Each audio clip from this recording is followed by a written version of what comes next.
The following is an Operation Podcast production. What do you think are two of the most important lessons you learned about leadership during your time in the Navy SEALs? I learned two things. And that is what you do as a leader. Your job is, you could spend 90% of the time working on your stuff, but you still got to spend 90% of your time working on the other people's stuff. And the 10% of the time is for other people. But so you have to balance those two 90s, and you have to combine them somehow, because your number one job is to inspire people to do the jobs that you need them to do. You're the visionary, or you're the strategic person within that organization. That's not leadership. That's managing. You're managing expectations, and you don't want to do that as a leader. You never want to manage expectations. What you want to do is encourage people to always push forward. Whatever those things you don't want them to do, they will start doing. And it becomes infectious. And then it's like, well, let him do all the work. Yeah. He can do all the work. Hey, he's the number one guy. People get bitter if they don't have an opportunity, or they leave because your people want you to leave. Hey, I'm Rob Roy. I am the CEO of Trident Coaching and Consulting, and I'm here today with Chase on Ever Forward. What do you think are the two most important qualities of a good leader, just across the board, regardless of environment? Well, it's not managing equipment. So a lot of times people think those two things are synonymous, like your supervisor is a leader, and they're not. It's a role they play, or your director is as a leader. That's not. They usually say those things are together, and they're not. A leader is a person that inspires you, that they inspire you, and then they guide you, right? Inspiration and guidance. Those are the two things a leader can do for you. And what we should expect of them is they're always going to take care of. So there's an integrity part of that as well. So does this person have the integrity to follow through and have the boundaries that they set with me and they set with everybody else? If they don't do that, then I can't trust them. If I can't trust you, then I don't want to really work for you. I was explaining to a friend of mine when I was driving up today, and they were like, well, I kind of trust them. And she's talking about her boyfriend. And I said, well, no, she was talking about her boyfriend, but she was talking about something else that was related to her boyfriend, about a business deal. And she said, well, I kind of trust him, so I may invest in this company. And I said, you kind of trust him? She goes, yeah, not 100%. But I said, so if a guy cheated on you and you think he'd ever cheat on you again? She goes, yeah. I said, do you trust him? She goes, well, I said, do you kind of trust him? You kind of trust him? She goes, no. I go, it's the same thing in a business. If you kind of trust somebody, you don't trust them. Yeah, what kind of trust is that? That's not trust. I said, if they're 90% it's in business, if you can't trust them 100%, then you shouldn't be in business with them. And that's the same with the customer that goes and gets a product. If I can't trust that the salesman is going to be 100% honest with me. And here's the thing about honesty. Honesty is about giving you the correct answer for the question you ask. But I want them to be transparent with me. I want them to tell me everything that's related to that question, as opposed to saying, yeah, that car won't break. How about that car has a safety record of 10 years and we've had very few failures of this device, or this car has, I'm using car as an example, automotive, but to give me the entire story, just don't give me the answer to the question that I have, because omission is still a lie. And so people confused that I'm going to be transparent with you. No, you're going to be honest with me, but that's not transparency. Transparency is telling me everything. Take us back to this inspire and guide principle. I love that combination of a good leader inspires. I don't think anybody would disagree with that. Right. But it's the second component that really where the rubber meets the road. So walk us through the difference, or even the necessity in a good leader to inspire and guide. I'll give you, let's say you own, I like telling stories. So let's say you own a mail company, and this is for the young people, this is going to sound crazy, but let's say that kid you have working for you, male or female, doesn't matter. These days, I got to say that. And that person sorts the mail. In the old buildings, they used to have the mail sorters, and they would take the mail up to the office. Yeah. So you go down there as a CEO of a company, and you say, hey, that person sorts the mail better than everybody else. They deliver the mail on time. They're fantastic. I want to move them up to another job. I want to give them a sales job. And they're going to work for Bob over here, or Susan, doesn't matter. We're going to put them out there, put them in there. Okay, we give them very little training on the new job for sales. Now, they were performing 100% down in this other place. They were magnificent. Everybody loved them. And you were having them help other people, train other people to be just as good as they were. They pulled him out. Now he works for sales or marketing, and now he's the lowest performer, and they're not functioning well within the group. It doesn't get along with anybody like a else. Fish out of water at that point. Definitely a fish out of water. Yeah. And so how do you get them to be that same performer down there? Well, there's a transition from that job to this job, but you have to guide them into the new organization or new group they're going to be a part of. And that's what I mean by guiding them. You got to guide them to be successful. You just can't hire a person and say, well, they're going to be successful because they were successful over there. Well, there are people out there that are like that, but not very many. In my lifetime, I've never seen it where somebody was good at everything they did in every department they worked in. So as a leader, you would because you have to take time out of your day to train that person or make sure they're trained. And that is what you do as a leader. Your job is, you can spend 90% of the time working on your stuff, but you still got to spend 90% of your time working on the other people's stuff. And the 10% of the time is for other people. But so you have to balance those two 90s, and you have to combine them somehow, because your number one job is to inspire people to do the jobs that you need them to do. You're the visionary, or you're the strategic person within that organization, and you're not supposed to be doing all the work that they're supposed to do. So you need to train them to take that 90% you have, so they can pick up that 90%, where you can spend all your time working with your people to ensure that they're doing the things they're supposed to, training them, setting up training for them so they can do it. And that goes back to delegation as well. You're kind of rattling this, I think, age-old analogy that we've heard and see in movies. Yeah. I'm the CEO now, or I'm the senior manager now, but I used to be working in the mailroom. Right. Started from the bottom, now we're here, kind of thing. And that all sounds well and good, but what I'm really hearing you say is, just because someone is really performing well in one environment, at one task, at one job, does not always mean that you pick them up out of that environment or those duties and responsibilities and put them into another, that's going to carry over. Right. So then, should we, in terms of leadership, should we be looking for people to pull up from, let's say, department to department to department, or just expand their skill sets and capabilities and duties and responsibilities in a unique container and keep them there, or just add more to their plate? I think it's a little bit of both. And so what I was referring to earlier, and this is a good baseball analogy, is a player out of position. Or you take them out, you put them somewhere, and they don't perform well. Then can you put them back? You actually can't put them back either, because someone else is doing their job now. Yeah. And they're not the top dog anymore. They're another person that's the top dog now. So now you got a player out of position. So you have to train them to the new duties. Now, as a company that does training and coaching and now therapy, I would actually before I moved anybody, I would give them not a competency test, but I would give them it's called an inventory. What are they really good at? Like I can look at you and like say, an aptitude test. Like an aptitude. Can they do this job? That's your very first thing. Can they do the job before you move them?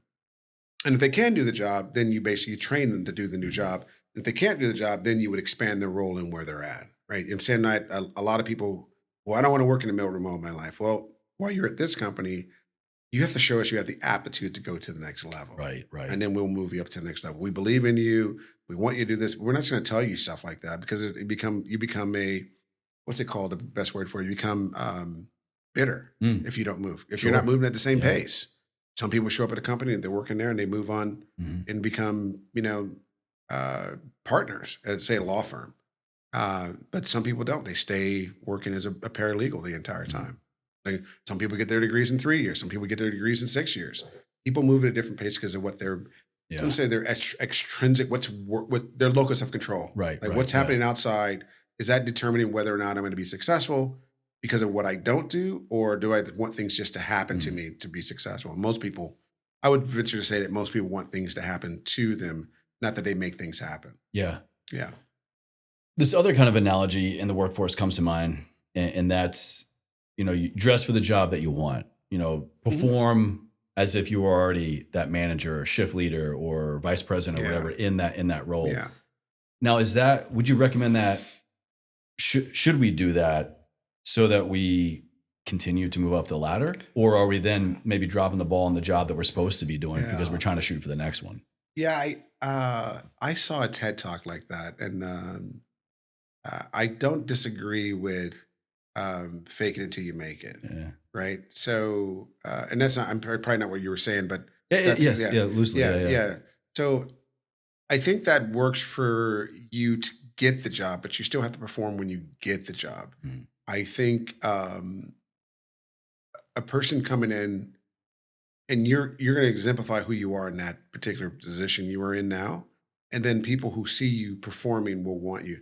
Now, we have to be careful, because not every I was going to say loser. Not every leader sees you performing, and not every manager or supervisor is going to recognize your performance.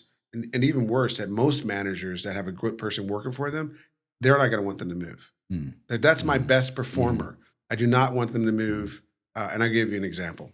I did a tour on Saturday for this company, and we were walking around, and I said to her, "How do you do your employees of the month, employees of the years, and can they get them multiple years in a row? Can they have them multiple months in a row? Can they be the same person?" The guy goes, "This guy's been the same person for the last 18 months." The same employee of the month? Yeah. And I said, "Well, that's great for where he's working at." I said, has anybody else won? Because yeah, this other person won once and this other person won once. So in the last 20 months, 2 other people have had that position. That's not got to feel good for the others. It doesn't. And I said, well, at some point, it's demoralizing to the rest of your staff that this person wins. I said, I don't know what your metrics is, but when you're dealing with people and you want them to take that role, what are you doing to ensure that they're having the same opportunities as this person is to be successful? And then he said, well, he's been on that same floor the entire time. So he doesn't want to advance. No. He doesn't. He's been on the floor doing the job. That's the job he does. Like he knows everything about that job, and he hasn't done anything else. And I was like, oh, that's interesting. I said, so he knows everything about the position he's in. So he's not going to make any mistakes because he's doing the same thing all the time. And he's being rewarded because he does the same thing all the time. He doesn't have to change anything because as long as he doesn't change anything, he wins the award. But I said, what other, I asked him, I said, well, so what other things go into it? They're like, well, being on time. Like, okay. Like the bare minimum job requirements. Yeah. He showed up, killing it. Killing it, making it happen. Yeah. And then he's doing his job, making it happen. And that's all it is. He doesn't have any errors. Like, yeah, but and I said to him, I said, how do you get the other people on the team to be as good as he? He has to make a mistake. Oh, come on. And I was like, and I said, okay. So I realized I wasn't going to get anywhere with him. I said, okay. So when I talk to them next week, because I have to meet them again, when I talk to them next week, I got to kind of let them know that, okay, that's not the best approach. Mm-hmm. It's easier for you as a manager because he's your top dog. But if he gets sick or he gets injured or something like that, then everybody else can be like, oh, now you want me? Mm-hmm. Because your people want you to lead. If you don't have to lead, that's not leadership. That's managing. You're managing expectations, and you don't want to do that as a leader. You never want to manage expectations. What you want to do is encourage people to always push forward. How can they get to that job? Because otherwise, it'll be like, my smoke breaks 10 minutes longer now, or I'm going to walk outside, and whatever those things you don't want them to do, they will start doing, and it becomes infectious. And then it's like, well, let him do all the work. Yeah, he can do all the work. All right, he's your number one guy. Because people get better if they don't have an opportunity, or they leave. So then does it come down to a proper incentive? Is incentive really the only way to get people to level up and to self-lead before they ever become a leader of their department? I would say it depends on the person. Some people like titles and structures. They like let's say you want to be the manager of the floor. That would be something that some people would want. And some people would want to be incentivized financially to do this, but you got to be careful with incentives because, one person's incentive is another person's nightmare. That's not the way I want to say that, but basically, what motivates one doesn't motivate another. Yeah, that's a better way of saying it. And so if you go with financial incentives, then where does it stop? It's also training them, conditioning them, right? Like the only way to get more out of me, or for me to have any more skin in the game, your game, especially if I'm working for somebody else, is got to give me more money. Yeah. And that's a lot of extra weight on the business owner because you got to keep not only producing the same level, but now producing more because you can't grow. Yeah. If they don't grow, they're not going to grow unless you pay them more. Well, unless you're in California and they just raise the minimum wage to $20 an hour and you get the same employees. So, but look at it this way. The military does a very good job of promoting people without paying them because they love it. They love what they do, and they're given tasks, and there's a reward for completing those tasks. If you can somehow use that model, not the structure of it, but how do you encourage people to do things that's what's best for the organization as opposed to what's doing best for the individual? And then the rewards and accolades come with that. And yeah, that's a yearly Sailor of the Quarter, Sailor of the Year. instructor of the year, those kind of things. Those things do work, but those are rewards. They're not incentives. And some people use those rewards as incentives. Mhm. Do I get a day off? Do I get an extra PTO day? Do I get a week at PTO, pay time off? Or do I get, I don't know. It's something that you would work for. And if you can't do it, then you can layer it, Mm. right? You can go, okay, so there's 10 people in my office. Okay, only 3 of them are going to be able to get the award. Well, I got a chance, right? The second place guy it's gonna suck for them because I was that close. Because usually 1 and 2 are good to go, and number 3 is kind of way out there. They're never. But that second person will be like, I'm gonna try harder next Yeah. time to get the award. Yeah. But and then they're dejected. The third person is just happy to be there. Right? You ever see a long race when they're just like, I'm not even going to try to catch that. I'm not even going to run that guy down. I'm just going to be back. I'm just going to fight for number 2. You see that in NASCAR. You see that in Formula One. They're like, he's too far ahead. We're just going to fight for number 2. Mhm. And I would be like, what?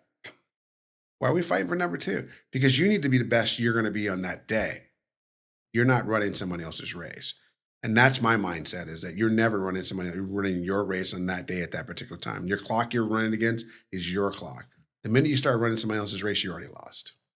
Because you don't know what they're going to do. You have no idea. No, that's for sure. Yeah. No, you brought it up, military.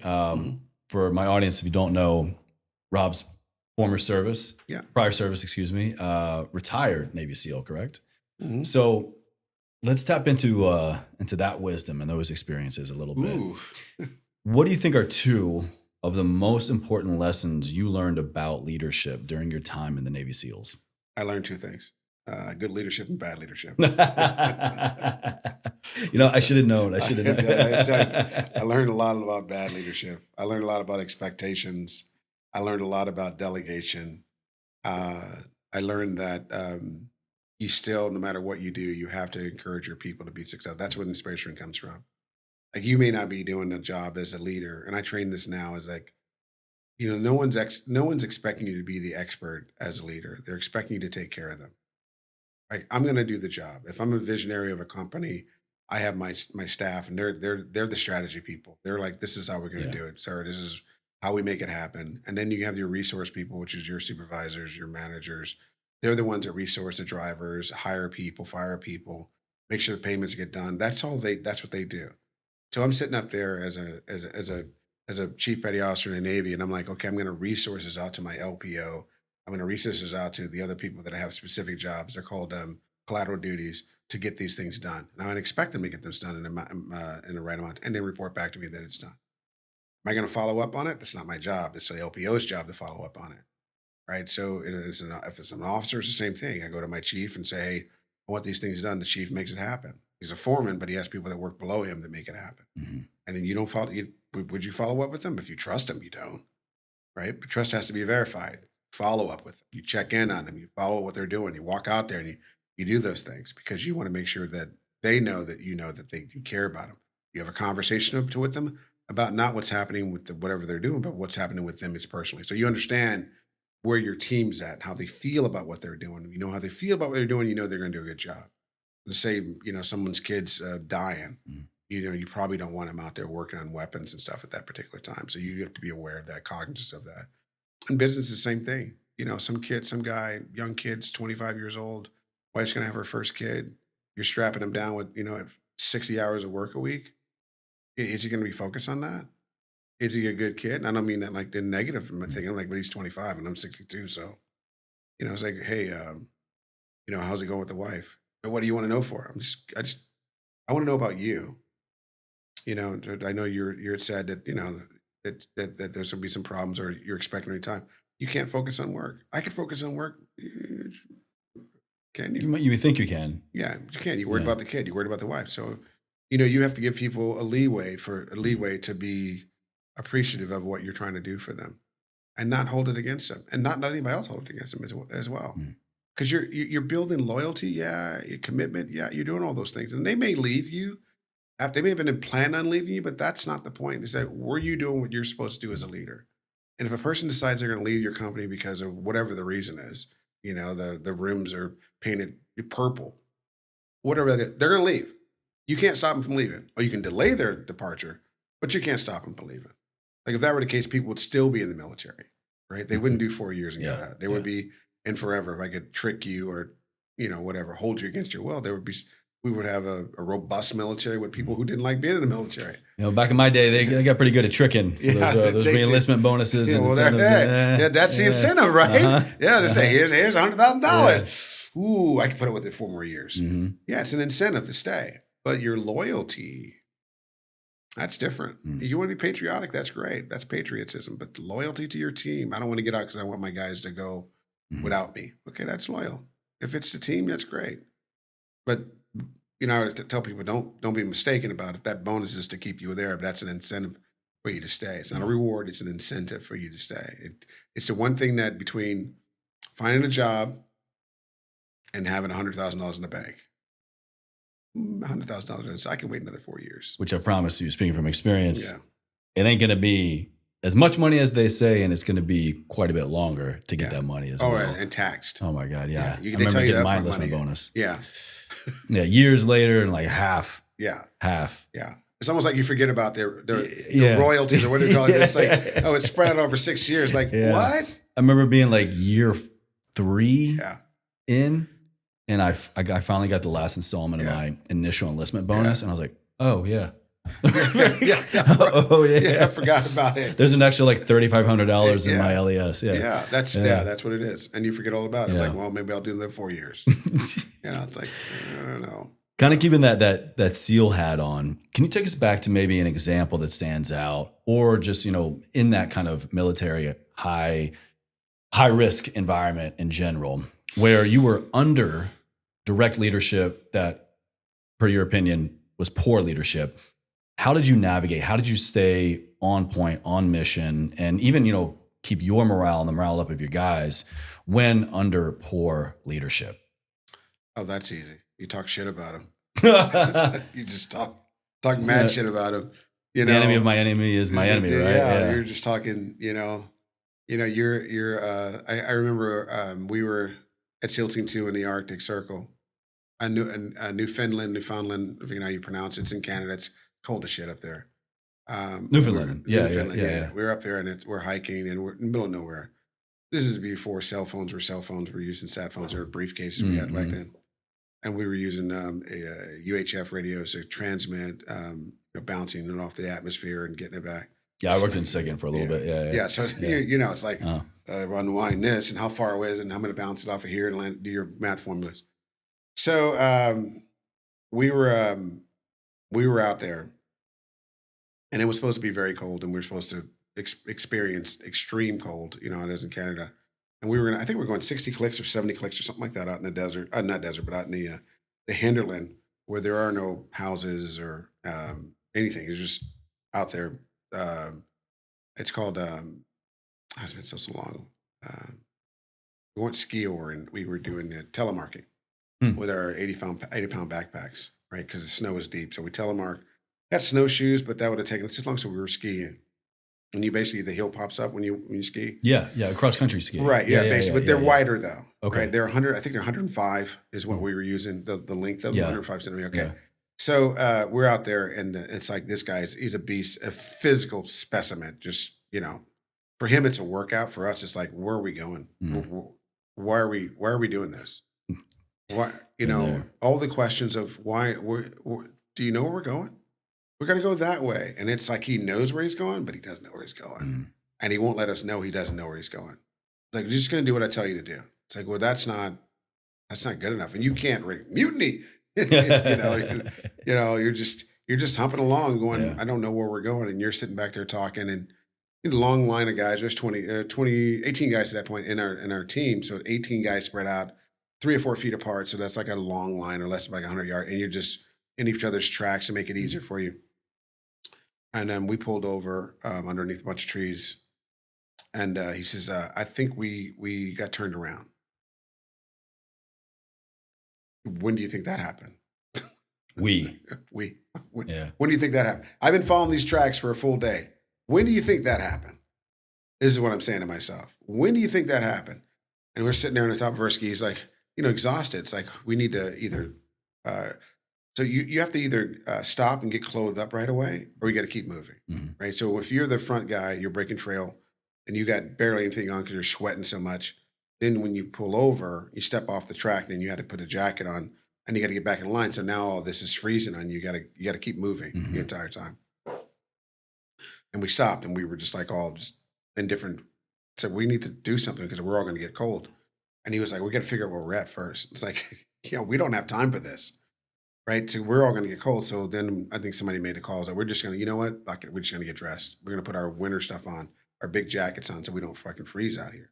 But you're out there that the things that aren't moving get cold. So now everybody's feet are now cold. Now our feet are too cold to ski. Man. Because now your boots got all the icicles around them, because you the vapor barriers. We weren't wearing those. So now we got to figure out a way to get everybody warm. And this guy's still trying to figure out where we're at. We wind up cutting down a bunch of trees. They were like, fuck it. I figured one of the chiefs was like, fuck it, just cut the pine trees and then set them on fire. Right? In a fire. We weren't like, right, set Canada on fire. Yeah. This isn't arson. We got to be careful how we yell that out here in LA. Right. So we built a bunch of fire, and I didn't know at that time. I had no idea that those trees went up that quick. It's like they'll burn. They burn quick. All that oil that's in them, and we basically set them on fire, heated up the area, and then went down to went in their tents for the night. And it was like, this guy still doesn't know where the hell we're at, because at that point you got to wait till nighttime now because GPSs were the big. I don't know when you were in, but they had these big GPS, big yellow things we used to have. Yeah, large handheld devices. Handheld. Yeah. Right, with bad batteries. I remember seeing them from my dad. He brought some home. He was in the 101st Airborne. Yeah. And I remember he first got some new toys in. They were showing them to us. And it's pretty badass what they can do, but it was like a big ass, it was like a console. Pluggers is what they're called. They were huge.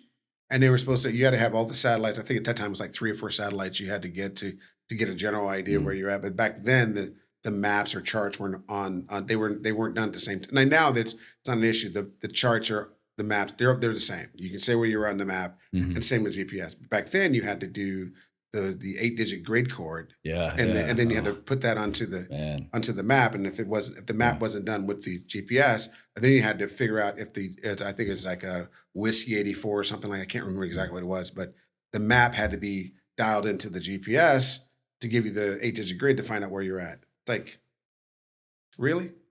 You don't know where we're at? And so we went to bed that night. The next morning we found out, we got up. I think they looked at the stars and I had an idea, found out where we're at.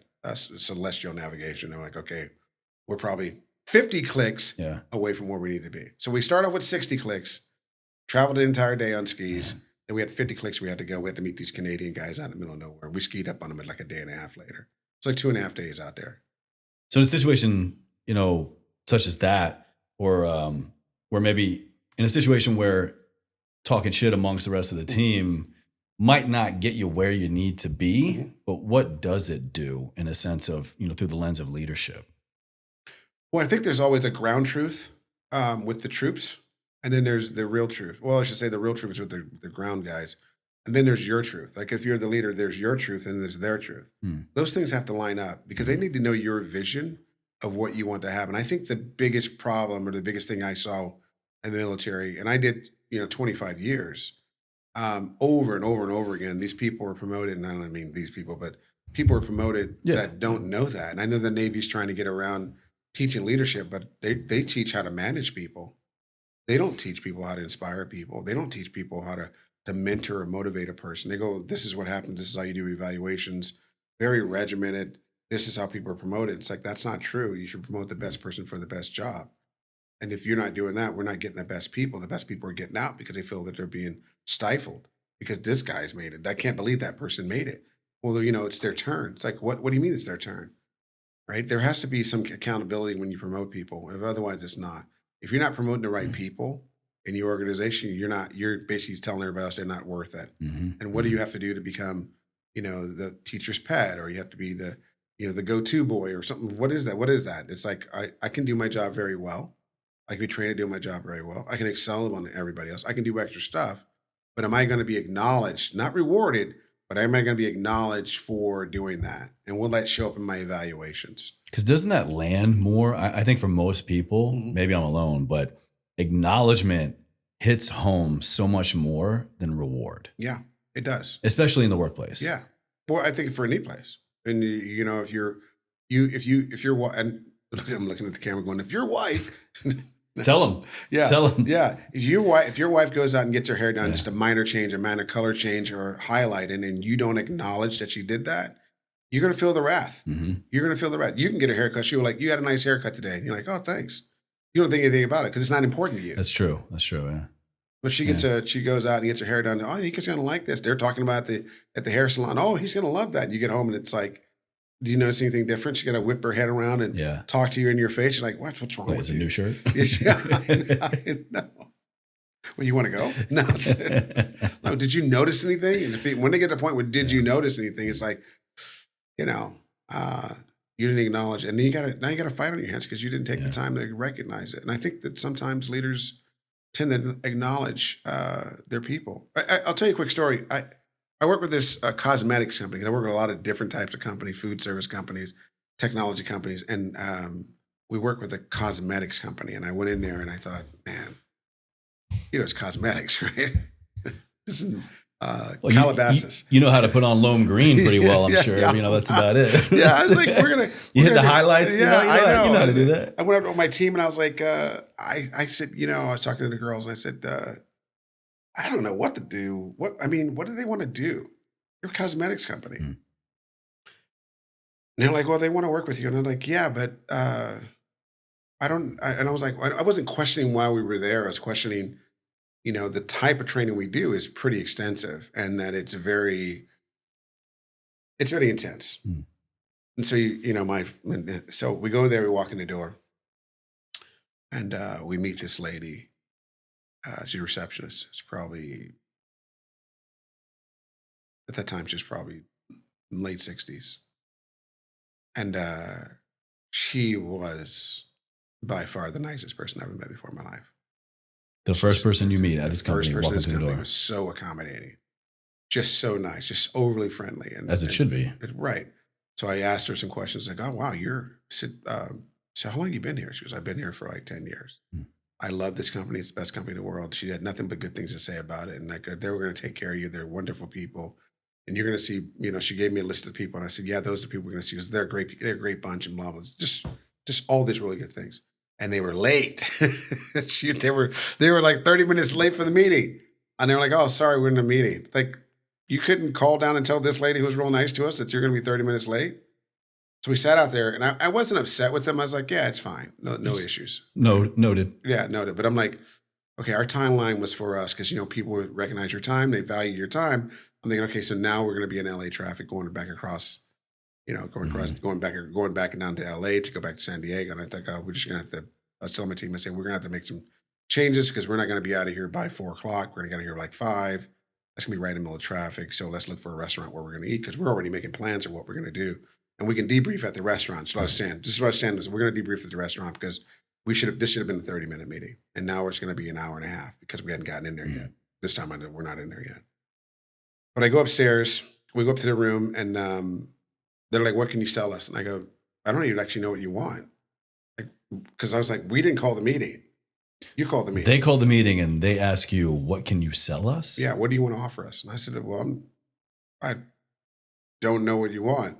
That's usually not the way. I was honest. I said, that's not usually how we do this is people know we do leadership training before you come in here. And they go, well, what kind of products you have? And I go, well, they're specific to what you want to do as a program. We write programs with the clients. It depends on what the clients want. And then we can go, okay, this is a program that'll fit your needs. Right. And then we basically make adjustments to the program based on what your needs are. If you have communication problems, it'll be high end communication. If it's loyalty, we'll work on that. If it's across a functional team, so we'll work on that. But to say this is a program that fits for you, it may not be the program that fits for you, and you will not be satisfied. So we would have this conversation. This is me talking to their board. It's like, so we would have to know from you what your problems are, and then we would ask questions. And then while we're at the table, because my team is here, we can kind of tell you what would work for you. But Seems pretty great. Yeah, but to say that, hey, what do you have? And I say, we have a lot of products, but I don't want to have to go through all the products. And you go, no. Because then what's going to happen is you're going to be like, what do they have that we want? So I don't know what you want. But I said, let me tell you this. This is in the meeting. I said, but I'll tell you this. The nicest person that you have working for you is your receptionist. And I said, I would work with her any day of the week, whatever she wanted. And she's the reason why we're still here. Because I would have left. Wow. And I said, 'Cause she's the reason why you're here. I said, I'm sure that she's like that with everybody. And they were like, oh, she's great. And I go, yeah, but nobody else is. Because they were kind of rude. I was like, but nobody else is. So I don't know what you want us to work on. I said, you want us to work on how she is? You can ask her because she's fantastic. They're like, well, she loves it here. She would be here 24/7. And I said, but what about everybody else? It's a big Yeah. Well, they're like, across the room. Yeah. We wound up working with them. And please tell me the front desk lady got promoted. no, I don't know. She got incorporated in some capacity of this we leadership didn't work training. with them. We did the program with them. It was a 3-day program out in the middle of nowhere. It was great. It's a really good program. They had a great staff. They learned a lot. They did some things that we thought were inappropriate. We don't allow alcohol at our events, and the CEO brought alcohol. It was like, he goes, well, I thought I could just have a couple glasses. Like, well, you have like, this is in front of the entire class. I said, hey, we went through you guys' stuff and we found this bottle. He's like, well, that's my bottle. I was like, well, don't you want to share with everybody that's here? Because these are all your people. They're all going through the same thing. Because my programs are built around trust, right? And if you're going to trust us to help you, then you have to really trust us to help you. I'm not like a bad person, but I can't, if we know, they know, right? That's the people. Yeah. So if they think that you're not in it for 100%, then they know you're not in it for 100%. So we said, okay, we're going to do this. And some people came up to me afterwards and goes, that's the best thing you could ever done to him. He does not like working with us. And I'm like, well, that's what we would normally do. It's not him. It's just, they're like, that's a lot of humility that you guys did to him in front of everybody. And I said, well, he's a leader. Right. And that's the thing about being humble, is that you need to be humble in front of your people, accepting their faults and changes, just not just telling people what to do. Yeah. So we did our program with them. It was successful. It lasted 2.5 days. We left, came back, and then he was in New York for another meeting. Met him, one of my other clients. And he goes, I haven't heard from Rob. And then he's kind of a mentor to me. He goes, how come you haven't called this guy back yet? I said, I said, I'm not selling him anything. I said, if he wanted us to work with him, he should have told me. I don't do that. I don't like, oh, hey, let me call you up on the phone and talk to you about, this is what we did for you last year. We'll do this year. I said, that's not how it works, because I'm not begging you for your work. I'm there to help you, because my process is to help people. And I can't ask people, that's the way it works.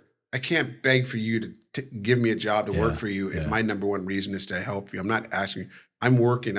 I'm now doing this for profit, and I don't ever want to do it for profit, even though I like making money. Yeah. So we all do. You can't really chip away at somebody to be like, ask me for help. Ask me for help. Yeah. Ask me. It doesn't really work that way. Right? Yeah. You gotta want to do it. It's not real help. And we said, give us an evaluation. If we did something wrong, let us know so we can fix it. Yeah. Right. It may not be for you, but it'll be for the next client. But we do evaluations all the time. I think the hardest thing for me to do when I started this particular company was to get feedback. Right. It's scary. What's a good way to go about getting feedback as a leader from your peers and subordinates? Ask.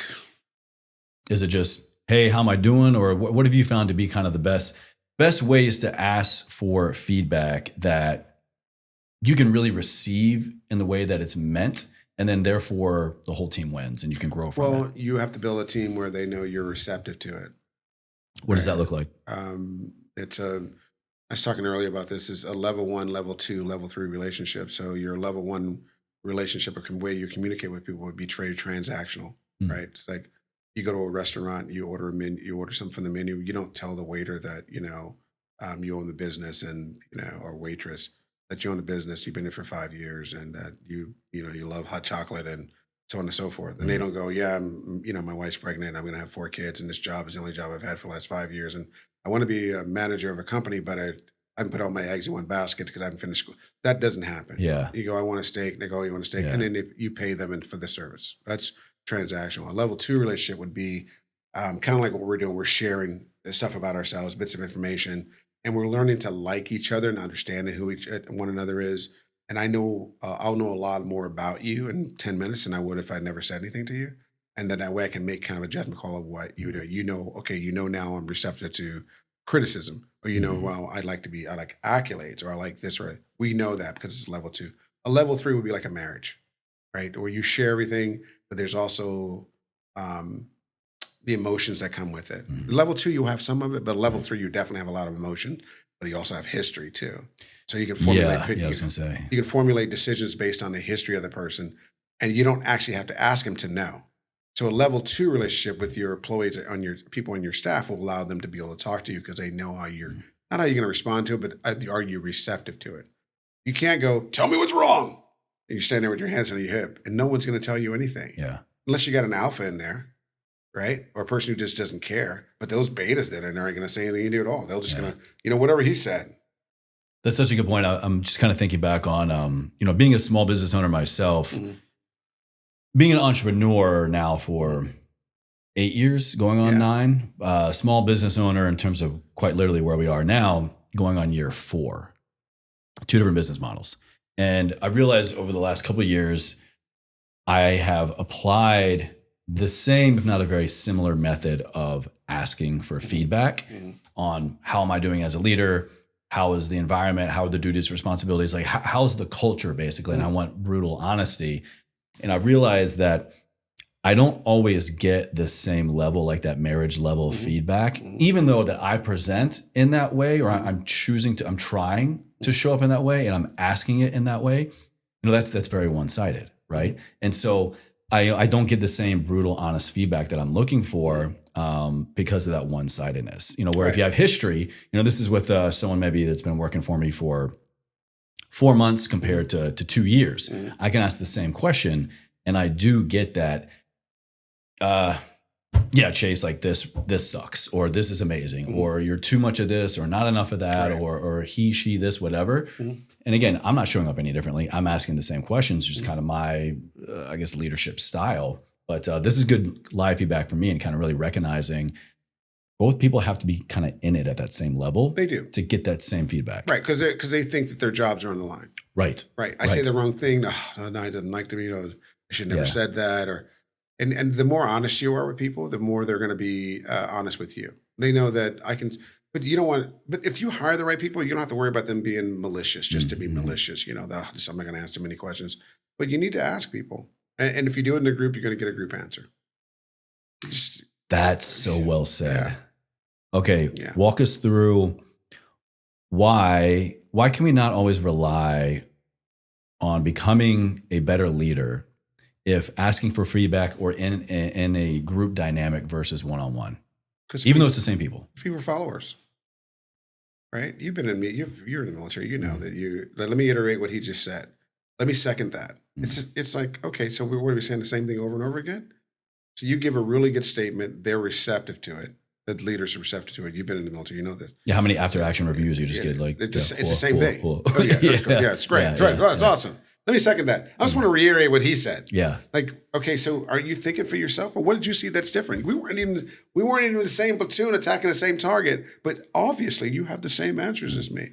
So I don't think the groupthink doesn't do that. They've done some studies where um, even though that pen's longer than all the other ones because everybody else said that pen was shorter, now you say it's shorter because you don't want to. I don't You don't want want to deviate. No, you Yeah. don't want to deviate unless you get somebody who's not an alpha. And you get somebody who's not a beta. It's that I think it's called begins with an S. A person that basically they stoic stoic. They don't care what other people think. They're going to say what's on their mind, Mm. and they're not necessarily looking for leadership, but they are leaders. But they're not like an alpha would be. I believe those would be Aries. Yeah. Yeah, but you're looking at it. Yeah, they're kind of like they'll tell you the truth because it's the Yep. truth as opposed to there's something being behind it, right? And then they're also they're top performers. And they perform because they want to be top performers. They have their own self efficacy. They're driven by not by greed or anything. They're just like I got to get this done because it's important to me Mhm. to get this done. I want to get this done. I don't care all the awards. I don't care about all this. I want to get this done. So yeah, you asked me a question. Yeah, you did this wrong. You did this wrong, but not in a mean sort of way. But other people will be like, what did they say? Did anybody say something to you? What? Did I do something wrong? So they won't do it. So it's if you have that level 2 relationship with them, then they'll probably tell you, probably not right away, but if it depends on how you build that in, right? Absolutely. How you build it in. It's leadership isn't something you do, yesterday. It's the day before you did it. It's all the foundation when you first hire them, the conversation when you first have with them. You go, I'm an open book. I tell people, I told a group last weekend, I said, I go, how many of you guys have open door policies? You go, "Oh, we all got open door policies because you know the thing, leader, have an open door policy." I said, that is the stupidest thing I've ever heard before in my life. Why? Because you have work to do. They have work to do. Thank God somebody said it. I hate the open door policy. Yeah. On paper, it sounds and looks good, right? It's great. Like, It's fantastic. how's anybody ever going to get shit done? 90% of what you do, 90% of what you do is because somebody above you passed it down to you. And as an owner, 90% of what you do is to keep the company running. 10% that's left over, you pass to other people, that becomes their 90%. So if they're coming into your office, they're not messing with their 10% you're going to give them. The 90% that you're doing is what they're taking away from. And you can't run the company. One of the best things I did here. Yeah. So in this studio, I also kind of use it as my office a lot of times on the other side. One of the best things I ever did, auto locking door. Yeah. You can't just come in and out. Yeah. Nobody can. Yeah. I'm talking like, guests, team members, the mailman, just like cut. I mean, that's a whole nother tangent. Everybody of wants really to talk just to you. Cutting off distractions. Yeah, that's what it is. Because you have things you have to get done. Right. I'm the same way. My Carrie, who runs a lot of my stuff, is like, you got to do some of this yourself. I'm like, what do you want me to do? It's like, it's too many emails. I'm like, okay, what's the solution? Yeah. It isn't me. Right. These are emails that are coming to me, emails coming to her, emails coming to different people. And I said, let's sit down and go over what we need to do. We have a lot of, we have a social media person we're getting now. And it's like, well, I'm like, what do you want to do with her? If she wants to do the social media stuff, then let her do the social media stuff. I don't want to have to follow up on her with social media. Like she's like 20 years old, and I think that's all she does is social media. So let her do what she's going to do. The core of delegation. It's a core delegation. Delegate, let her do the social media. If she has a question, she'll contact you or contact me. Let's just set up a way of doing that. Because if we don't do that, then we're like second guessing her. And she's like, well, they don't give me autonomy and so on and so forth. So you're never going to break through the next level of trust then. And she's never going to break your level of trust. But you guys are always on me. You're like my parents and blah, blah, blah. And it's like, let's just figure it all out and then let her do it. Just let her do it. And if she makes mistakes, maybe she's not the right person, but she knew a lot more about us. She knew a lot more about social media at the table than you and I did. Yeah. Right? She knew the metrics. She knew everything. She was like, you guys don't know this? And it's like, we're looking at each other like, no. That's why you're here. She's eating and talking to us like, we're stupid. I mean, she wasn't, but she was just eating and talking and about, what social media is and everything. And then you got to do this. It's easy for her. Oh, yeah. It's like breathing. Yeah. I was like, I was looking at her like, what? Yeah. What are you saying? It's like, good, you got the job. I don't know what you're talking about. But it sounds right. You said the word TikTok. Yeah, that's how did I get the job? You use TikTok in a sentence more times than anybody else. Yeah, that's like, okay. Yeah. Speaking of, age, I think this is an important area when we look at leadership, where it's on a lot of people's minds, especially younger people. But I just want to reiterate one other point there on kind of the other side of the coin of if you're getting the same feedback as a leader, if you have a group meeting or hell, even if you have one-on-ones with all your team, your direct reports, and you're like, hey, these are the things that we wanted to work on, or this is what we were working on. This is our mission or objectives for the team, the job, whatever. And if you get the same, like, yes, like what they said, or just like if you get a lot of agreement, I believe that should also be a great sign of my leadership style isn't working because I don't have enough or any people coming to me with anything different. Right. That's correct. That is absolutely correct. They basically siloed everything. It's not them. Yeah. That's me, which it's again, ultimately at the end of the day, leadership is all you. What's your vision? Right. Right there. It's your, I always tell my client, I tell my group, I said, it's my vision of what I want to happen. But the direction we go in is dependent on you guys. Right. If you want to go after this client, like a large, like I'm going to be I'm leaving after I leave here, I'm going to go over to Europe.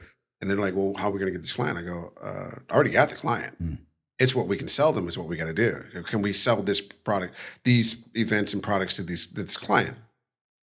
And they were like, oh, well, how are we going to do that? And I go, I don't know. How are we going to do that? I'm doing my part.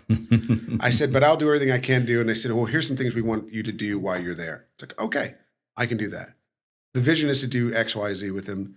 What are you guys going to do to make it happen? They're like, we can do these things. I say, perfect. So that's the way it works. So your vision, they strategize, strategy sessions, and then they resource it out to people that can get it done. Because if we did this as leaders, it's too much. It's like being on the battlefield as a battlefield commander at 30,000 feet in the plane and then skydiving out of the plane and jumping into a tank or a Jeep and go, let's go forward over here. And then being the number one man, breaching the door, going in the room and then, handcuffing everybody. And now I'm going to do the interrogation. No. I mean, it's another age-old kind of cliche about leadership is, and this is something that, I've even reminded myself more of over the years is just because you can do everything doesn't mean that you should. Yes. That's absolutely and more often than not, that's where I've gotten out of my own way. That's where I've removed a lot of bottlenecks in my businesses over the years is I'll detach, look at everything. And the more of me that I see in every role, I know that I'm wrong. Yeah. I'm not meant to do everything just because I can. Yeah. And maybe, I teach certain capacities of everything. If I am collectively in more roles in my business, then I'm fucking up. What's funny about that is this is something you said a second ago. I think I remember this about the roles. I'm having a just because you can do everything doesn't mean you should. Yeah, I lost it. It was something specific. I said that was beautiful what you said, and I thought, okay, yeah, that means X, Y, Z. And now it escapes. Oh, the feedback. So if I'm getting the same feedback or no variance whatsoever, then that should be a good sign for me as a leader. Oh yeah, it's not the right environment. It's not the right environment. There are no depth to these levels. Well, because you hired people that do what you want them to do. You've hired people that are just like you, and if you hire people just like you, you're not going to give the bad word diversity. You need a diversity of thought, not a diversity of people, right? And that way you get the actions out of it, and you allow people to create things and let them fail, right? Oh, that's what I want to say. Because you're positive, outgoing, an entrepreneur, we tend to do this one thing that most people can't do, and that's continue to fill when that glass of responsibilities and delegation goes away. We're like, oh, I got more room to do something else. Yeah, we keep filling up. We're never complete in what we're doing. We're always moving to the next level. Always, man, we have to say ever forward, right? We're always, what's the next thing for us? It's always going to be what's the next thing for us, and I think that is good, but we need to delegate some things out. Once we establish this is the benchmark of what we're going to do, or I should say more of the anchor or where we started from, we need to pass that off to other people and give them responsibility to other folks. Yeah. Well said, and thank you for that feedback. Yeah. Speaking of age, going back to that statement, what advice would you give to young people? Let's say, you're out of high school or college, your first job kind of thing, or late teens, early 20s. What advice would you give to young people who aspire to be leaders, but feel like others will not or do not respect them due to their age or perceived inexperience? That's a really good question. And that I think people should stand on who they are. You typically, a young person is going to come into it with the understanding that I'm not getting these people listening to me because I'm young. And it may not be that. It may be they're just not qualified, right? They're not seeing, like I have a 34-year-old, she's a female, and she's like, because I don't have the right equipment, guys don't listen to me. And I said, why do you say that? She goes, they just don't listen to me. I said, what do you mean they don't listen? They don't do what you say? She goes, yeah. I said, that's funny because every person that I know that knows you, it says you need to do what she tells you to do or she's going to get in your ass.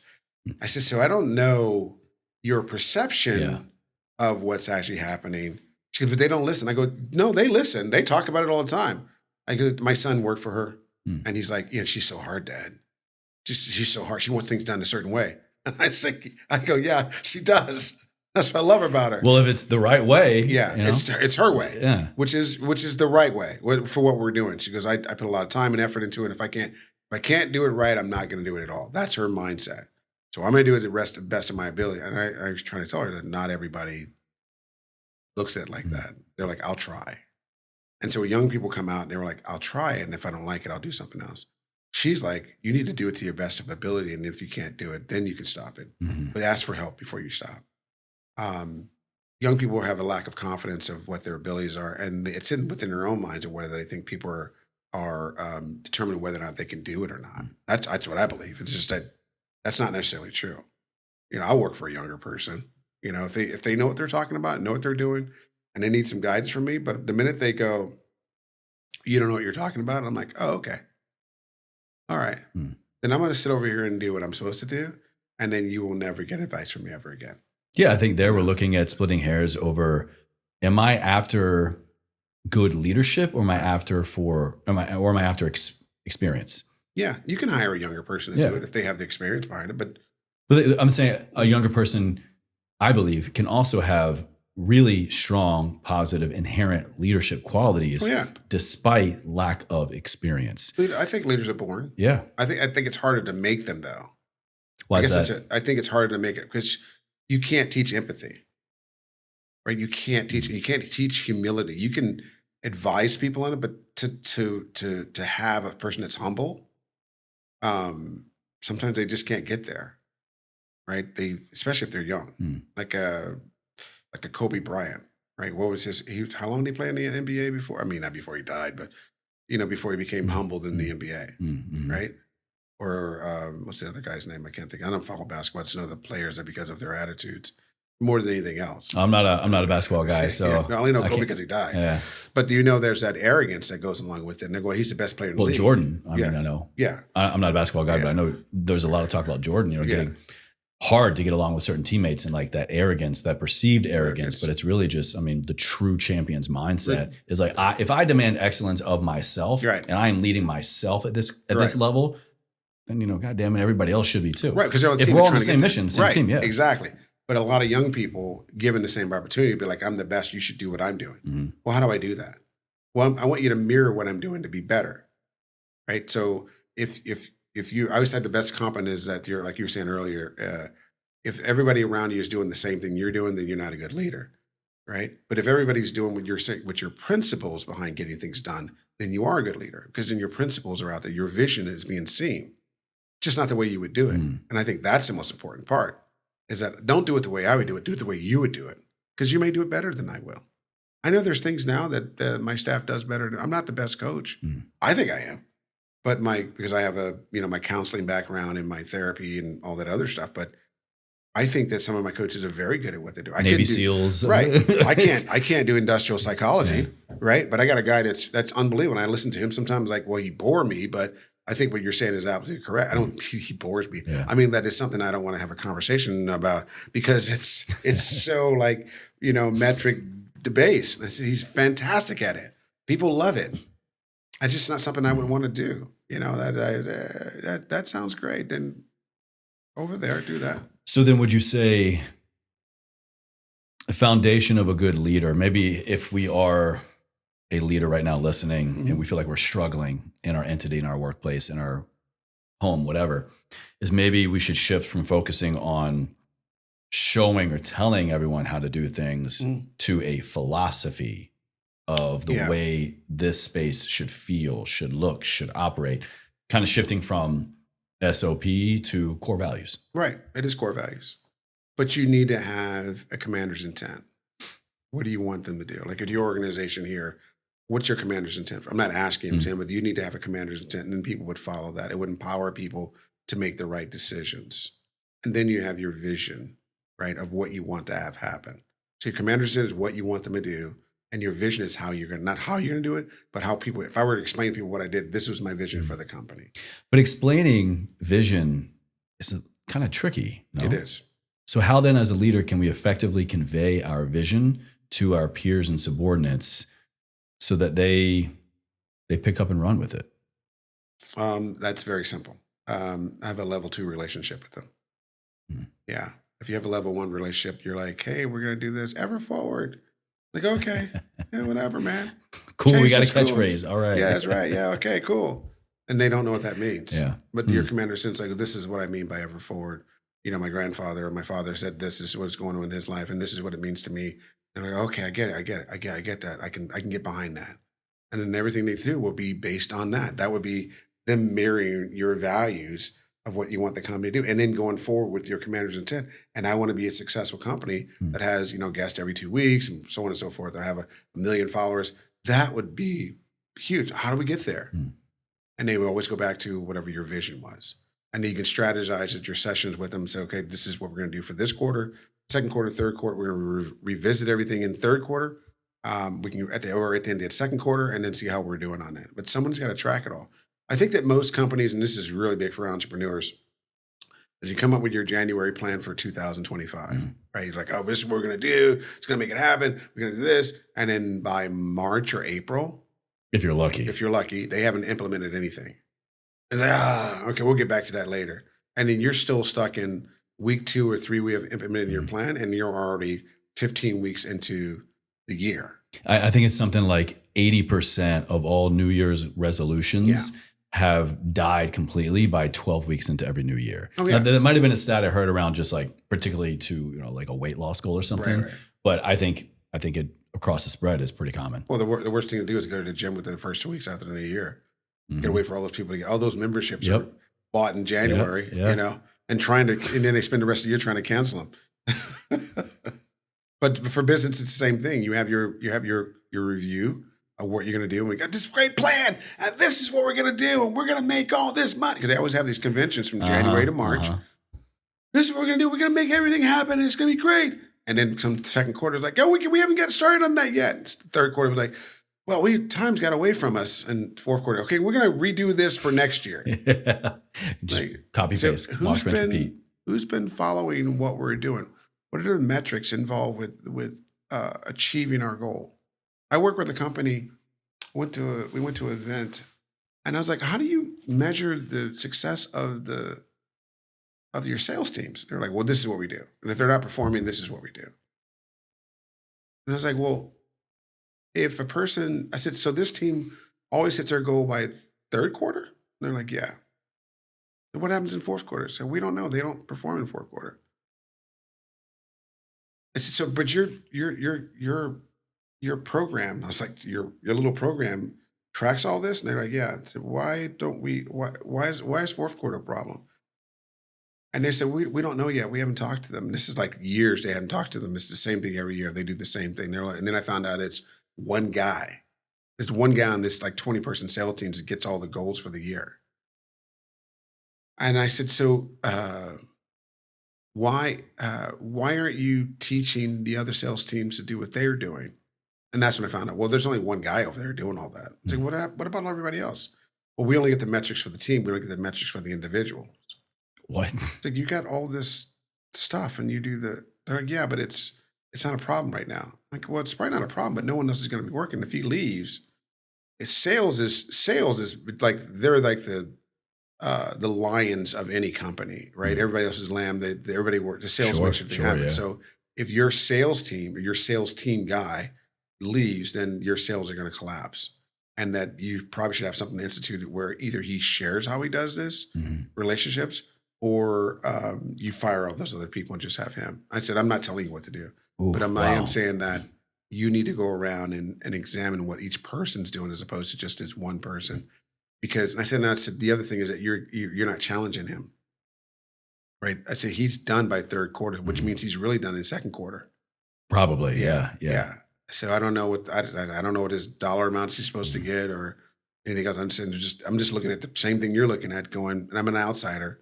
I'm like, well, it sounds like he needs either to share what he's doing with other people, or you need to learn what his model is, what he's doing with all these other people, and share this with all the, because they were a worldwide company, they were a global company, and they were complaining that they weren't reading all their goals at all the locations. I'm like, well, what is this guy doing? Because you can see it. It was obvious that he was ahead of everybody else. Or that team was ahead of everybody, because it went by regions. And this region was like way of everybody else. And I said, what is that person doing? I went up and saw their office in Massachusetts, and I was like, well, no one does anything. He's the only one that's doing anything. He's like, I got it. And then he spreads the work out to everybody else. And I was like, well, that's problematic. You said, maybe need to let all the other people go on the team. Well, and that had to be the extreme thing, but they're not producing anything, right? They're doing, if you made him a department head, would he be as successful? Right. Probably not. But as a leader, indefinitely, most likely, there's going to come a day where you need to have that hard conversation. You got to let somebody go. You got to have just, a hard performance review. That maybe is just a difficult conversation, but maybe it does result in letting people go. Yeah. As a good leader, how do we have those hard conversations, and how do we know when to cut the cord? Well, in this day and age, HR does that. It's like, we're going to let him go. HR, get his stuff together. He's done. I don't think a lot of leaders actually go down and talk to people before they let him go. Do you think is that a good thing or a bad thing? I think it's a bad thing because they work for you. You hired them. But then again, um, example was a client the other day. They're like, we can't find good people. I said, are you looking? Like HR does that. And I said, my second question was, does HR know what you're looking for? And so usually when I go to a conference, we have communication. There's a part of it where I go back and forth with them. I said, look, if I ask you a question and you don't have the answer, just know that another question is going to come, right? So if you're just telling me what I want to Hmm. hear, I'm going to keep asking questions. And by the time I get to the fifth question, you're going to be like, is he ever going to stop?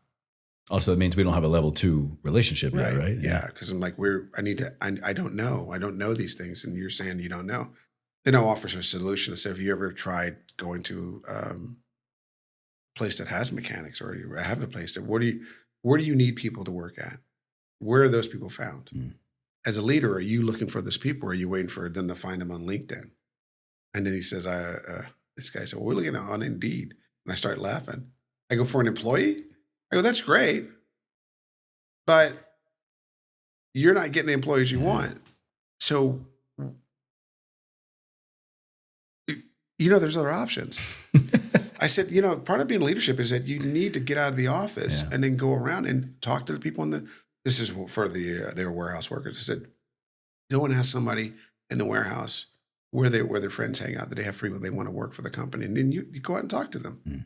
Right? There's nothing wrong with you going to, a job corps or job. This is for that particular Mm. company, or going to job corps someplace and find out where people are working. If you want manual labor, where are those people located? Some of them are still in high school. Some of them are at trade schools. What do you want? What are you looking to get? If you wait for somebody else to do it, you're not going to ever get the people that you're looking for. And if you're not telling them what you want, you're never going to get them. And by the way, do you do not placement tests, but do you do inventories on people you hire? We just hire whoever wants to work here. I'm like, well, that's why you have a high turnover rate, Mhm. Mhm. because people don't Mhm. understand the job they're getting into. So these are simple things. And I'm sitting there, I'm usually sitting there going, okay, this is pretty simple. Why don't they think about it? Because they're basically supervisors, or Right. Right. they're not leaders. Yeah. Because if the leader, if you're a coach on a football team or any sports team, and you want the best quarterback, you're going to go, or you're going to send somebody to scout to find the best player, right? No matter what you do, Mhm. right? Girls, baseball, basketball, soccer, track, whatever it is, kids sports. You're going to go and you're going to find the kid that you want on your team. And I think a lot of leaders don't do that. They're like, Mm. whoever HR hires is fine. They go through the HR does that for us. So when you go to fire somebody, you don't know who's hired and who's fired. In a large company, probably that's not a good thing. Mm. But what are you setting up as a type of people you want to work for you, right? If you are a family-owned company, and that family-owned company has a family type, not a community, an environment, then less likely, once you get hired, you're less likely to be fired by them. I work with a Fortune 500 company, a hedge fund guy in New York. And these are all his senior executive guys. And he would not fire those guys because they Mm. went to the same school. Yeah. No Yeah. matter how much they screwed up, because well, we all went to the same school. We've known each other for years. We And I got all that thought, history. Yeah. well, either that or they worship the ground he walks on. He Yeah. likes having that around him, and Mm. that's you have that as well. Like I just won't give him as much. It's like, but uh, okay, you got a lot of money, but I don't understand what you're trying to do, because you want this loyal group around you, and you want this professional group around you, but then you have a person that's just there to tell you how great Mm. you are. One of the worst mistakes I've made over the years as a business owner is keeping someone on board with me Mhm. just because we have history. Yeah, yeah, I have those. Banging my head up against the Yeah. wall, having the same issues, the Yeah. same problems, the same Yeah. bullshit, the same excuses. And it all boils down to like, I feel bad. But level 3 We've been together relationship, for years. level 3, Yeah. hard to get rid of people when they get to level 3. Not saying you should hold people back, but I have one of those. I can't get rid of him. I like him. I think he's a great guy, but he violated one of our policies. But one of our clients loves him, so it's sort of like, um, but you violate. I love you, but you Mhm. violate one of the policies, and I can't. we're restricted to what we can do Mm-hmm. to him. I mean, on that particular contract, all the other contracts he's not part of, but that particular thing. And I understand his point that he feels he's more valuable than he's valuable to the company, and I think he is. But when you cross the relationship bounds between us and our client, Yes. Yeah. that becomes an issue. You Yeah. can't have that relationship with the client. That's a different game. Right. What are you trying to do? Well, I offered them something that you're not offering. You go, huh? And what would that be? Mm. What, Please enlighten me. Certainly. On what planet and what phone call were you on with you had that conversation with them outside of what we hired you for? And when did that happen? Well, they asked. What you mean that just came up in conversation that you do this also? And but that brings up another unique point. Kind of getting towards the end here, I have one other question after this, or actually two. That also I think is another area that we should lean into as leaders when we have people, direct reports that we'll say they're going above and beyond. Yeah. But on paper, they're not doing the job they were supposed to do. Hey, here's a template for this project. Mm-hmm. The client wants it in this template. This is how we do things. They deliver. They follow the template, but put a little spin on it, put a little flair on it. Now, that might look to you like something, oh, this is good, or it's new, or it's different, maybe better, but it's not what the client wanted, and it's not what we're hired to do. Can that also be a problem? It is. Even when, I went above and beyond. I did something different. I went better than. How is that still a problem? Without approval? Yes. Yeah, no, you can't. It's like an example would be we had a client and our vendor was making some merchandise, right? It's like probably $5,000-$6,000 of merchandise. And he says, well, I didn't get a chance to talk to you guys, so I just made a call and and then changed the logo. A logo. Changed the logo. He said, well, you couldn't see the writing. And I was like, it didn't fucking matter. Right? That's what they want. That's what they said. They said, do not change the writing. Because he sent us a note back, said, hey, the writing's too small for this logo to fit in that particular point. And it was a bunch of things that he said. I said, no, you have to print it the way it's supposed to be printed. They don't care about that. Just do it the way it. So I figured we were doing something. And it was like a deadline day. We said, do it by this time. And he said, I couldn't get a hold of you guys yesterday. So I just went ahead and printed everything. It's like $5,000 in merchandise plus another $6,000 or $7,000 in the actual embroidery. It's like a $12,000 job. And the clients, you go to your client and you go, hey, that thing we talked about with the logo. You know that thing that you explicitly said? Yeah, that's one of those conversations. And my event coordinator was like, I said, I don't think it's going to be okay. She's like, well, let me talk to them. And I was like, I don't think it's going to be okay. I think we're going to wind up eating this. And they were like, well, let's see what it looks like. Right? It can't be that bad.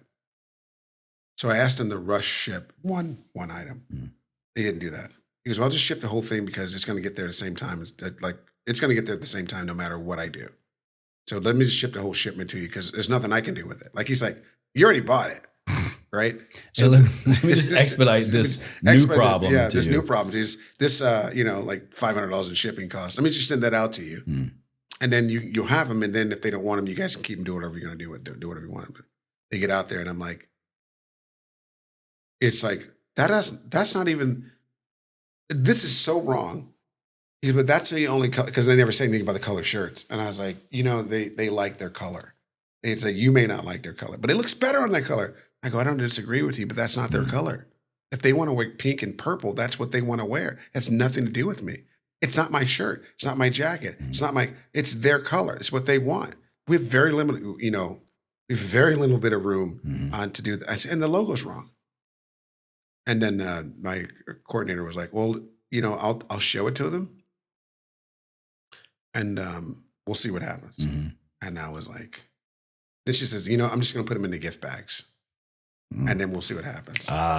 So, they walked in and checked the gift bags. And they're like, what the fuck is this? Like we told you about the vendor did it wrong. They were like, what? Yeah, but what the fuck is this? Mm. This isn't our color, and the logo's fucked up. It's like you got to take all these out of the bags. You can't give these away. Man. So we had to go. So it's like all the work, and they're sitting in my. They're still. It's 2 years later. They're still sitting in my work. No, Can't do anything with them. Can't do anything with them.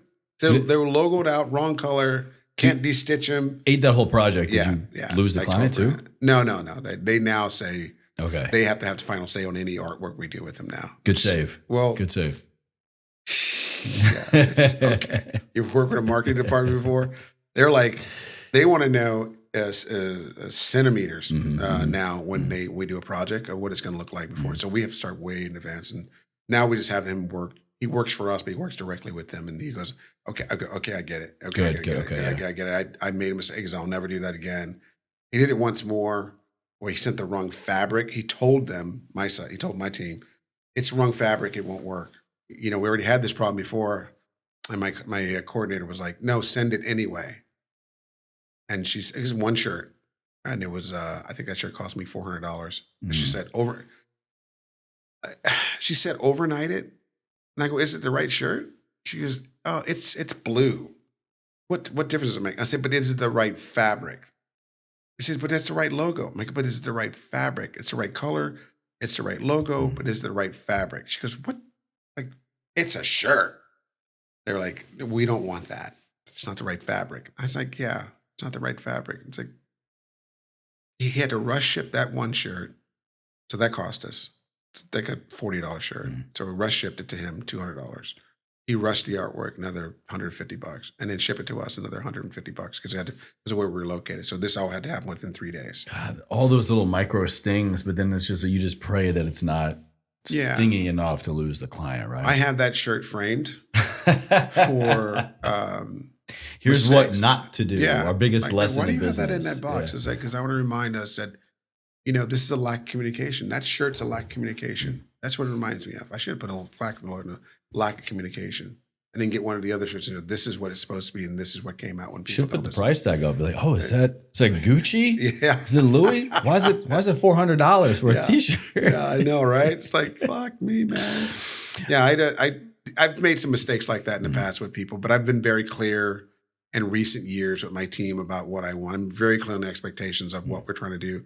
And it's always been for the client. They never do anything for me. I said, do not do anything for me. Good. Do it for the client because the clients are what matters at the very end. And that's servant leadership. To explain to people what servant leadership is probably the biggest thing I've done in the last couple of years. And how do you define that?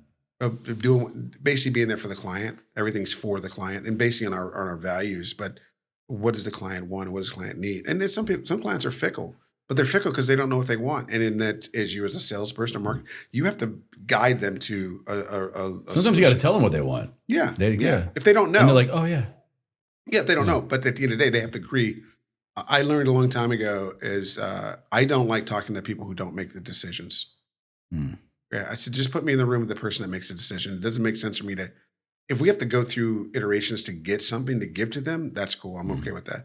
But if I'm being led to believe that you're going to make the decisions and then it has to go up to somebody, it's a waste of time. Agreed. Yeah. Agreed. Yeah. Because that person may be like, no, that's not how I want, because they don't understand that person's vision. And so you waste all this money, all this time, all this effort on something that's not going to happen because this person, well, I thought I had the decision to make. And I learned that with YPO. It's like the CEOs, I can go to a CEO and get a job. But if I have to go through their HR team and their marketing team and everyone else, and I'm not going to, or the department head, I'm not going to get the job because now they got to sell it, right? And eventually got to bring me in anyway to explain what I'm trying to do with them because they don't have any idea what we're trying to do.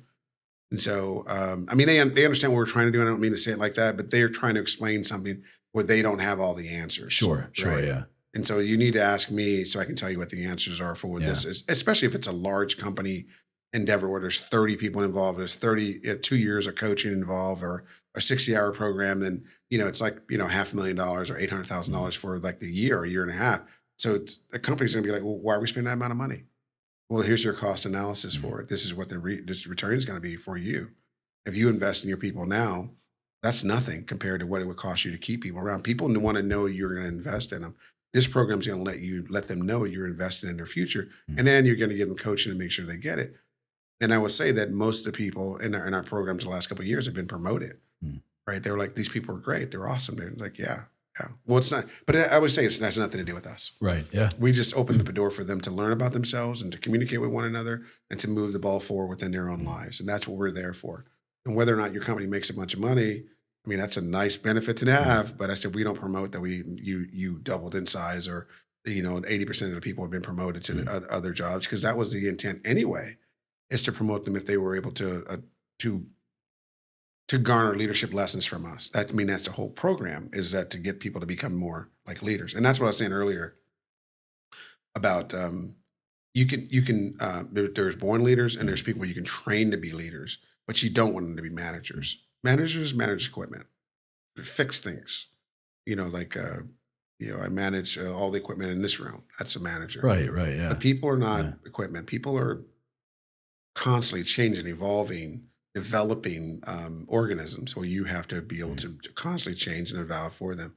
There are no two people you can train them the same or treat them the same, because the outcome has to be different. They have to feel that you're only talking to them, and that your only reason for talking to them is you want them to become better. Exactly. Yeah. Exactly. And then they feel like, okay, they want me to be better than where I am. Okay, I get that. And they understand my position. Rob, speaking of the decision maker, Mm-hmm. recently, as we're recording, the U.S. just went through its top level leadership change, new president in. Yeah, crazy. So politics aside, what leadership qualities do you see in our new president that others might not? And what do you think is his biggest flaw in terms of his style of leadership? 2015, I was at the New York Athletic Club, and I was sitting around a bunch of people. I was in New York, and they're like, hey, what do you think about Trump? They were laughing. I said, what do you think about Trump? I said, I don't like talking about politics with clients because I just generally won't get any more jobs from you guys if I say what my views are. I said, I'm in New York. I said, I have different views than you. And I said, that's not why you hire me. You hire me because I do this leadership training. Like, no, drink with us and tell us what you think. And I said, I really don't want to tell you what I think, because if I tell you what I think, then I probably won't get any employment. But I'm like basically telling them what I think. It's 2015. And they were like, okay, just tell us. I was like, okay, so just go ahead and piss this away. I said, I think Trump's going to be president. And they're like, why? I said, because people look to him as a visionary, as a leader. He's saying the things that this is 2015. I said, he's saying things to people that they want to hear. Like, I don't know if he's going to get those things done or not. I said, but he's saying the right things, and people look to light, right? They look to light, and people like the underdog. So that's what I think. This is this is after he came down the escalator and all that other stuff. He becomes president. He leaves. Now, he's president again. I think that the shooting thing made a difference to him, changed his life. I think that he's still the assassination attempt. The assassination attempt, yeah. I think that he's, and I don't want to be political about it, but I think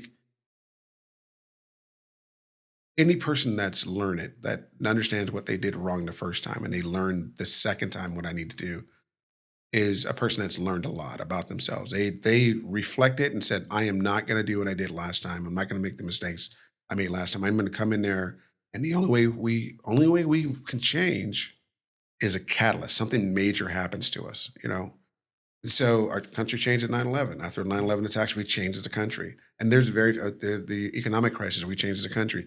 There's very few things on planet Earth where an entire country can change unless there's something major, hurricanes or those things. They'll change the dynamic of that of us.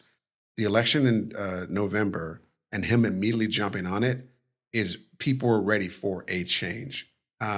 Whether you agree with the policies of the last president, President Biden, and what Trump's doing, Trump's coming in there saying, I'm an agent of change, I'm chaos, and things are going to be different. And people don't really care that it's different. They just look for the change. And that they think that he's going to be different. I have friends of mine say, well, he's a convict. And I go, yeah, okay. But the last guy was too. So I'm not sure where you're going with this. I said, people feel more comfortable. You can see it.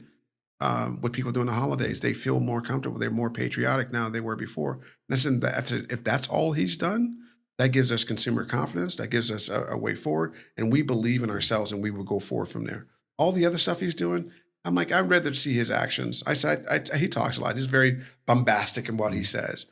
But I don't believe everything he said. I think he says stuff to get the media off track of what he's actually doing. They fall for it every time. He says stuff all the time. And they're like, they're in this state of which ball do I chase? Yeah. And he's doing this other stuff at the same time. He did stuff I didn't even know he was doing because they were so caught up on these other things. But he's petty. Mm-hmm.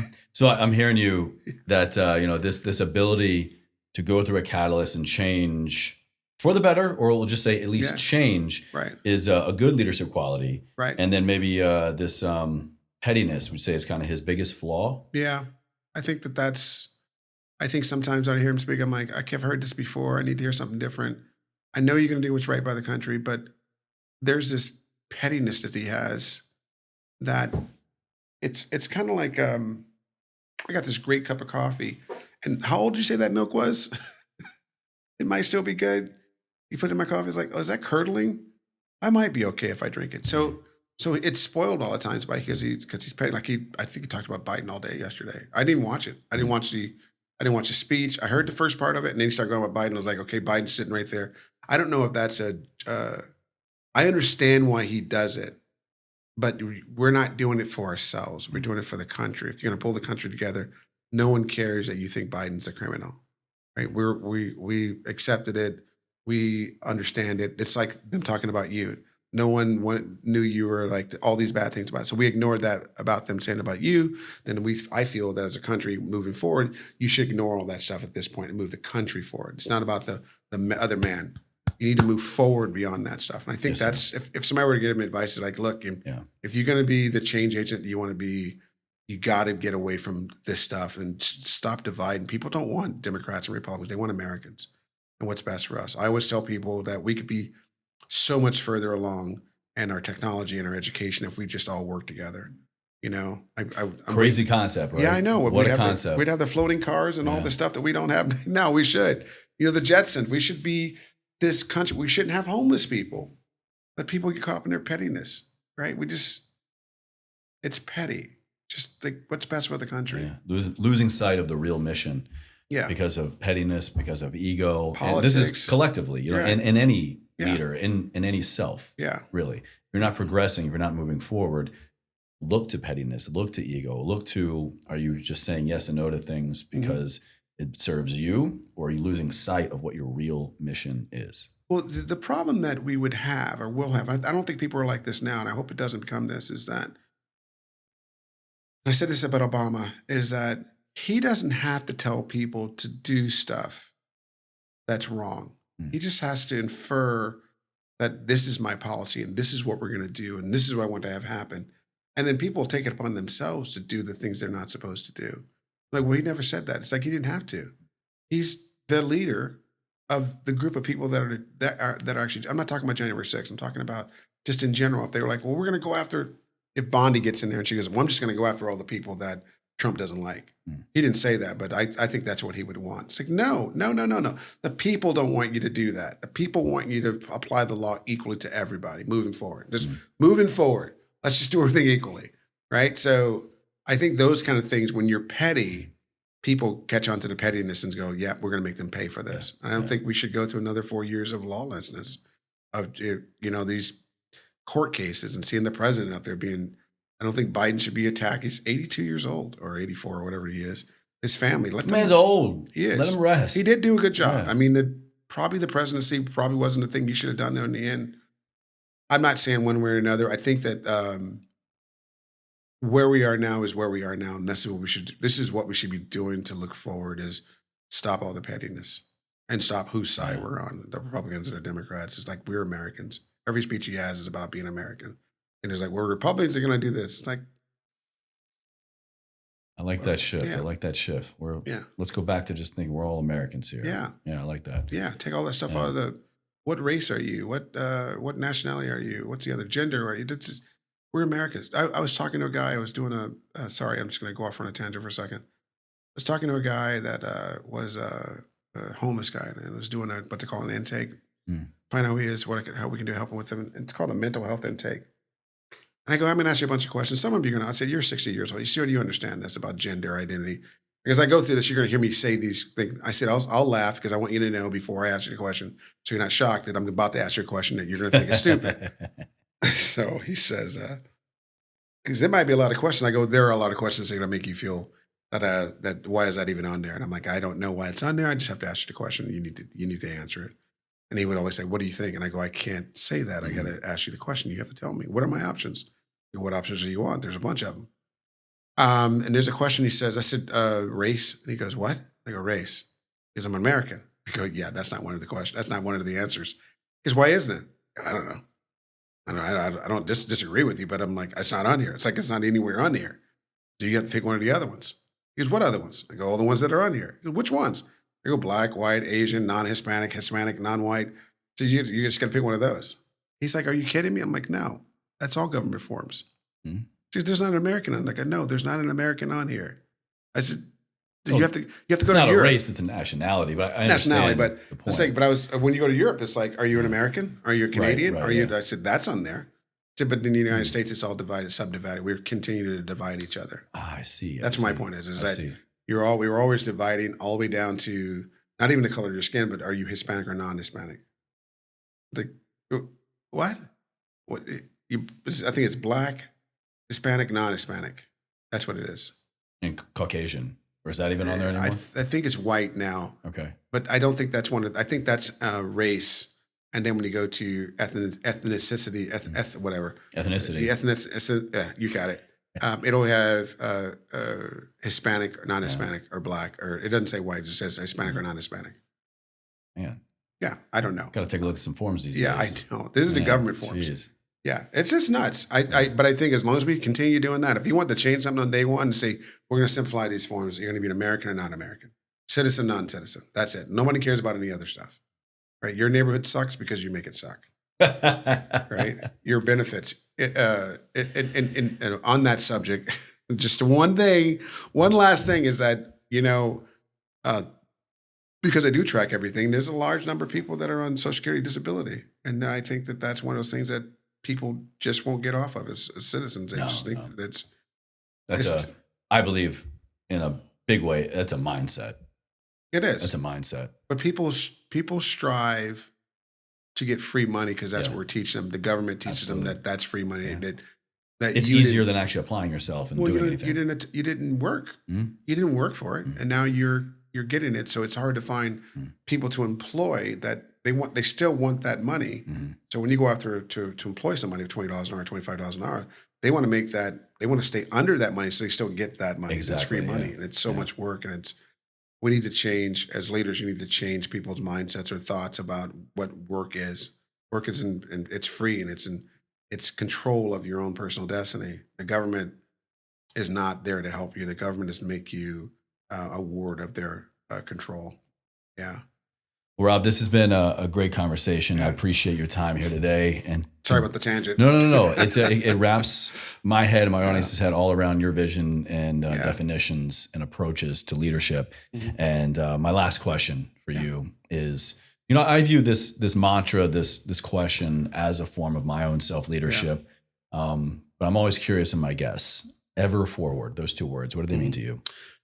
Well, for me, I have something similar to that. It's there's no finish line, and I think that if you're always looking to move forward, not the next hill. In the military, you do the marches and stuff over the hill, and it's always the false flat.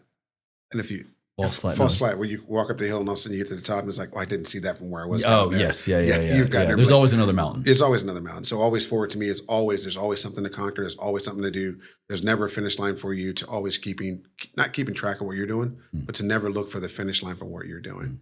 I think that's the best thing. And always the false flat is the big one because you get up there like, oh, you got to be kidding me. And it's usually higher than the one you just came up. Oh, Jesus Christ. We got 80-pound pack on your back. You're exhausted. That full battle rattle, man. Yeah, that's no joke. Yeah. That's no joke, especially when you make a mistake. Yeah. Well, Rob, I have all of your information. Okay. You got an incredible book out as well, all down in the show notes and the video description box for you guys. Yeah. But if they can go one place right now to connect with you, where is that and what can they do? Well, there's a couple places that you can find me on. I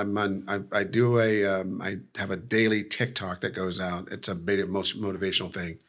And I think that's pretty much Trident _CC or Trident -CC. And LinkedIn's the same thing, Trident _ or because you can't get what you want on those as far as names. So So it's Trident _CC or Trident hyphen CC on Facebook, YouTube, and our website, www. You don't have to say www anymore, do you?